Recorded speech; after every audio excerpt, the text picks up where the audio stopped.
한동훈이 끝내 윤석열에게 100기를 들었습니다. 해당 내용 알아보기 전 구독과 좋아요 부탁드립니다. 한동훈이 최근 최상병 특검에 대해 일부 찬성하는 목소리를 보이자 대통령실 관계자는 한동훈을 보며 반윤을 넘어선 절윤이라 칭하며 상당한 불쾌감을 표하기도 했습니다. 다만 한동훈이 동의한 최상병 특검은 민주당의 특검이 아닌 자체적으로 추진할 특검을 말하는 것인데요. 국민의힘 전당대회 경쟁자인 나경원, 원희룡 등은 한동훈을 향한 비판을 이어나가기 시작했습니다. 심지어 보수층 일각에서는 한동훈을 강남 좌파라는 프레임을 씌우고 있죠. 대통령실 그리고 여당 일부 세력들은 반윤 프레임 및 강남 좌파라는 프레임으로 한동훈 힘 빼기에 힘쓰기 시작하고 있습니다.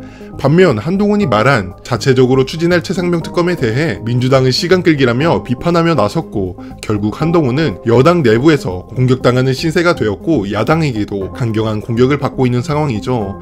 분명 본인은 이 자체적인 특검을 묘수라 생각했을 것이지만 묘수가 아닌 명백한 악수였던 것이죠. 간결하게 한동훈이 보수 콘크리트 측의 지지를 받기 위해서는 완전한 친윤 스탠스, 중도층의 지지를 노리기 위해서는 여당 내 야당 스탠스를 취했어야 합니다.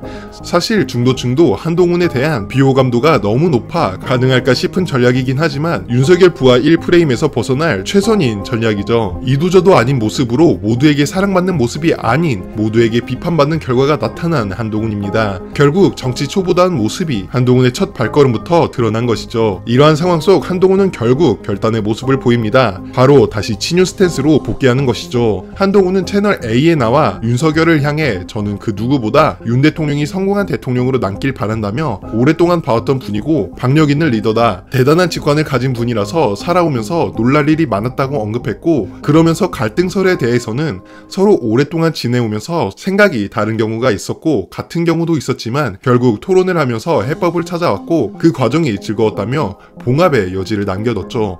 이어서 한동훈은 TV조선에 출연해 제3자 특검법을 선제적으로 발의하자고 제안한 이유는 윤석열 대통령의 탄핵을 막기 위해서라고 주장했습니다. 그는 국민의힘이 정권 재창출을 반드시 해야 한다고 생각한다며 그런 일이 벌어졌을 때는 절대 정권 재창출이 불가능하다. 제가 누구보다 그걸 잘 알고 있고 누구보다도 그런 일을 막으려고 나서는 것이라고 했습니다.